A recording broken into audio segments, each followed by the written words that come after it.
নারীদের প্রতি মুহূর্তে প্রতিবন্ধকতা, দোলনা থেকে কবর পর্যন্ত। আমি বলবো আমার বন্দিনী তো এই কারণেই, আমার বন্দিনী এটাই করে যে একটা নারী সর্বক্ষেত্রে বন্দিনী। হ্যাঁ, এবং নারীর ক্ষেত্রে শুধু ডোমেস্টিক ভায়োলেন্স না, এই সোশ্যাল ভায়োলেন্স হয়। এবং অনেক সময় আমি বলবো যে শুধু পুরুষদেরকে দায়ী করা ঠিক না, নারীর উপরে অত্যাচারের জন্য, এই ডোমেস্টিক ভায়োলেন্স এবং সোশ্যাল ভায়োলেন্সের জন্য নারীরাও অনেক সময় দায়ী হয়।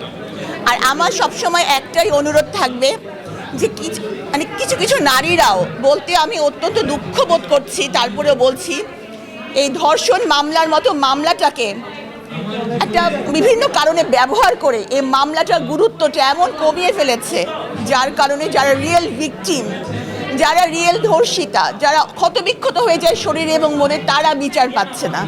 কাজেই আমি বলবো যে দয়া করে এই মামলাটিকে প্রহসনের মামলা বানিয়ে না ফেলে এমন একটা অবস্থা তৈরি করুন যাতে মামলার গুরুত্ব নিশ্চিত হয় এবং এই মামলার সর্বোচ্চ শাস্তি বিধান হয়।